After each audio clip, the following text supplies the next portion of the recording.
Sir भाई, आप liberal party of India के राष्ट्रीय महासचिव और मुख्य प्रवक्ता हैं। इस हैसियत से आप ये बताएं कि 27 तारीख को जो भारत बंद का आह्वान किसान आंदोलन में शामिल पार्टियों ने किया है, इसको आप किस नजरिए से देखते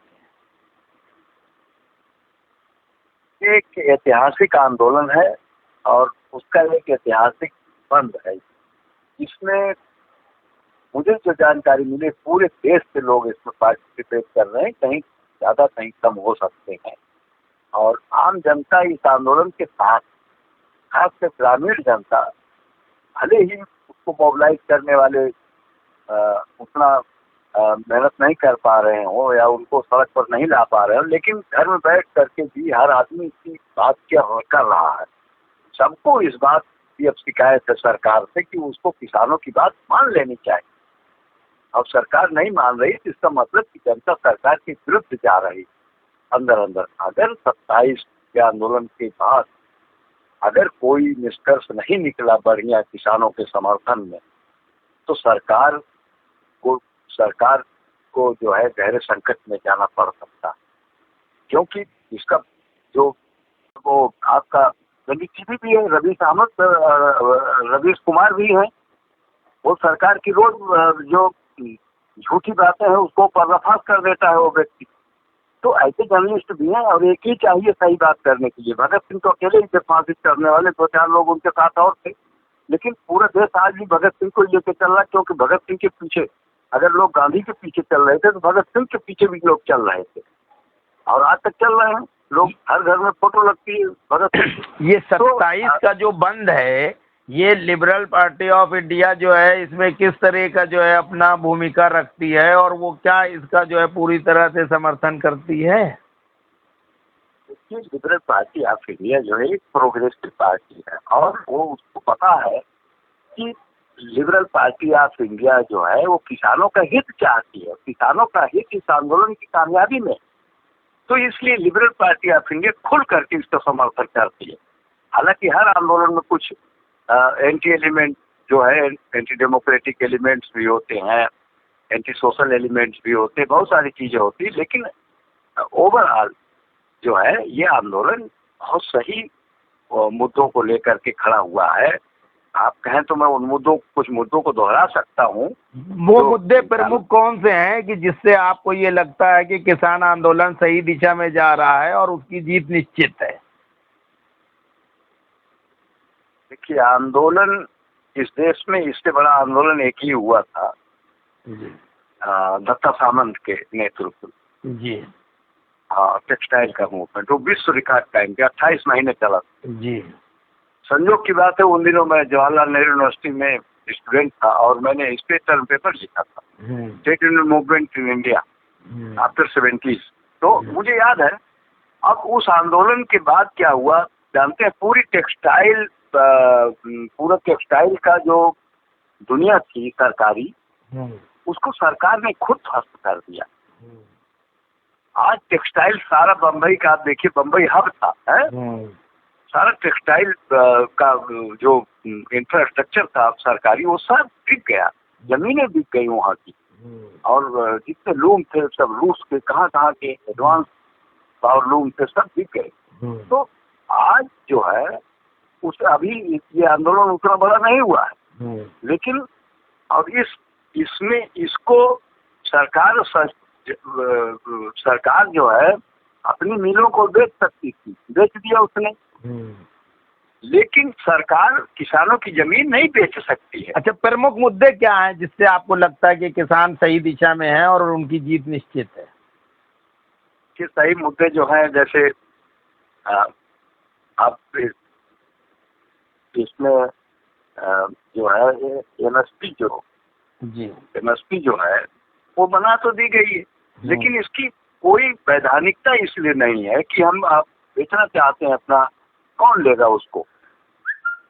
मान लीजिए कि गेहूं का दाम आपने 1900 रखा, 1800 रखा, अब वही गेहूं हमको 1300-1400 रुपये कुंटल बेचना पड़ रहा है, क्योंकि सरकारी खरीद हुई ही नहीं।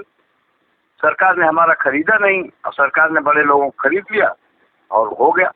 तो ये जो है एमएसपी को कानूनी दर्जा सही से मिलना चाहिए। इसी तरह से किसानों की फसल के वाजिब दाम के लिए भी T2+50 के फार्मूले को लागू करने की गारंटी करनी चाहिए। ये और इसके अलावा जो है मजदूर विरोधी 4 श्रम संहिताएं रद्द की जाएं, वो भी इसी से जुड़ा हुआ मामला है। और दूसरा ये है, सार्वजनिक संपत्तियों को जिस तरह से सरकार देख रही है उससे किसान, उससे पूरा देश कमजोर हो रहा है। सरकार तो ये सारी चीजें जो है किसान आंदोलन से अब जुड़ चुकी हैं। जो दूसरे मुद्दे हैं मतलब जो 27 सितंबर का बंद होने जा रहा है, उसमें ये सब सारी चीजें जोड़ ली गई हैं। इस आंदोलन ने बहुत अच्छा किया अपनी व्यापकता के लिए, जिसने अब खुदरा व्यापार में FDI और बहुराष्ट्रीय कंपनियों के प्रवेश पर रोक लगाई जाए, ये भी मुद्दा बन गया इसमें। और मनरेगा में 200 दिन का काम और कम से कम 350 रुपए पर दिन की मजदूरी दी जाए, ये भी मुद्दा जुड़ गया इसमें। तो असरार साहब, तो क्या ये माना जाए कि किसान आंदोलन के मार्फत समूचे विपक्ष को अपनी ताकत दिखाने और एकजुट होने का एक अवसर भी प्राप्त हो गया है? अरे आपने तो एकदम मेरे मुंह की बात छीन लिया। ये इससे बढ़िया मौका कभी आ ही नहीं सकता। This is the right time to start new education against this corrupt government. तो ये इससे बढ़िया मौका दोबारा नहीं आएगा। ये तो भ्रष्ट, ये तो लुटा रही है अपना सारा सब कुछ पूंजीपतियों को बेचने में, नाम क्या लूं, दुनिया जान चुकी है उसको। और इसने मीडिया को खरीद किया, मीडिया से अपना बोलवाता है, तो मीडिया को देख रहे लोग, चकल्लसबाजी हो रही, वहाँ चालू बेचा जा रहा, झूठी खबरें उनको चाहिए, वो झूठी खबरें फैला रहे। लेकिन जनता जो है, रोज की जिंदगी जो है वो असलियत पे आधारित है। वो झूठ में नहीं जी सकता कोई आदमी। जो दिहाड़ी मजदूर है, जो किसान है, वो झूठ से कैसे जी पाएगा? अच्छा, पिछले 10 महीने से जिस तरह से आंदोलन चल रहा है और ये 27 का जो है जो बंद का आह्वान किया गया है, इसकी सफलता के बावजूद अगर सरकार ने जो है कोई सकारात्मक रुख नहीं दिखाया, तब आंदोलनकारी किसान नेता और विपक्ष के नेता क्या करेंगे? देखिए, वो तो एक कहावत है, सितारों से आके जहाँ और भी हैं, अभी इसके यहाँ और भी हैं। और अंग्रेजी में एक स्लोगन है, we will fight, we shall fight, we shall win. हम लड़ेंगे और जीतेंगे। तो लड़ाई के अलावा कोई रास्ता नहीं है। एक ही रास्ता है कि लड़ाई और मजबूत होगी। Failure is process of success.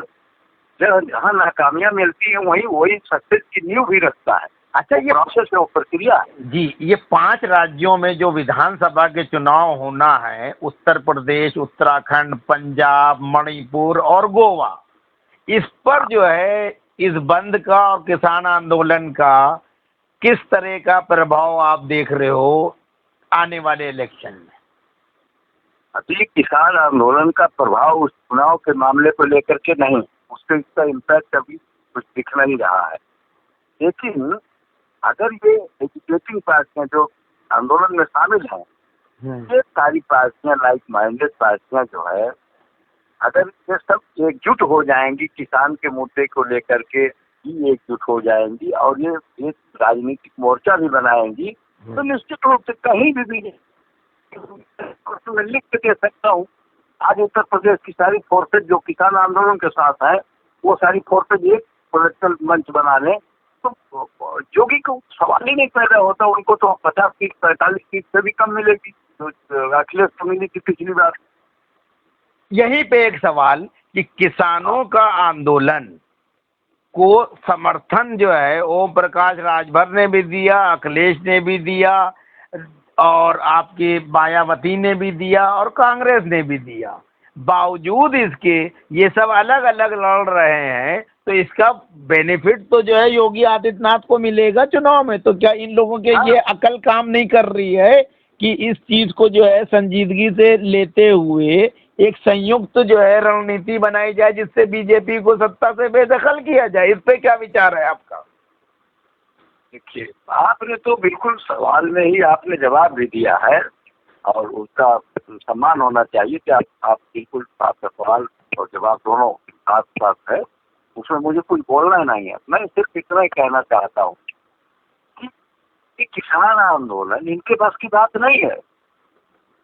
ये तो आप आपने किसी से ज्यादा उम्मीद लगा रखी। अरे ये तो असेंबली जीत करके मुख्यमंत्री बन के ये भी वही करना चाहते हैं जो मोदी और योगी कर रहे हैं। तो अब अगर अखिलेश से, मायावती से और राजभर से या निषाद पार्टी से या पीस पार्टी से, इन सब पार्टियों से इतनी बड़ी उम्मीद होती, किसी विप्लव, किसी क्रांति की उम्मीद होती या बदलाव की उम्मीद होती, तो आप हम सब लिबरल पार्टी ऑफ इंडिया क्यों बनाते? तो ये इनसे उम्मीद मत कीजिए, ये तो सिर्फ बुलबुले हैं। लेकिन इनकी मजबूरी है किसानों के लिए बोलना। ये तो उनसे भी बदतर लोग हैं, लेकिन इनको एक मंच बनाने का अवसर मिला है। अगर उसको गंवा देते हैं तो ये फिर योगी जीत जाएगा, मोदी जीत जाएंगे। क्योंकि आप अगर बिखरे हुए हो तो उनका कुछ जो सांप्रदायिक वोट है और कुछ जातियों का जो चाहे भीख मांगे लेकिन उस जाति के नशे में चलते हैं, तो वो मिल करके फिर सत्ता में आए। लेकिन मेरी चिंता किसे ये नहीं, मैं बड़े परिवर्तन का सपना देखता हूँ। लिबरल पार्टी ऑफ इंडिया ये छोटे मोटे चक्रों में नहीं पड़ती है। हम एक भारत में एक बड़े इनकलाब और बड़े बदलाव की बात सोच रहे हैं। वो उसमें ये लोग जो है उस तूफान में, उस आंधी में बहुत कम लोग टिक पाएंगे। तो ये आंदोलन, किसान आंदोलन देखने में भले ऐसा लग रहा हो, बहुत बड़ा आंदोलन, इसका सबसे बड़ा आंदोलन करना और इसको ही राजनीतिक दिशा इसको मिली अगर सही ना, तो सबको जीरो कर देगा। इसमें अखिलेश को कोई पूछेगा नहीं, असेंबली के इलेक्शन नहीं जीतेंगे मायावती, भूल जाए, क्योंकि सब तरफ से सब किसान है। आप ये समझ रहे हैं कि उत्तर प्रदेश का शेड्यूल कास्ट तो सब सरबराह ही है, सब पोल्टेरियत है, डेली मजबूर, सबके पास जमीनें भी है थोड़ी बहुत, सब किसान भी हैं, चाहे उससे भी जीते हो, अपना काम भी करते हैं, तो अपने किसान की समस्याओं को समझते हैं।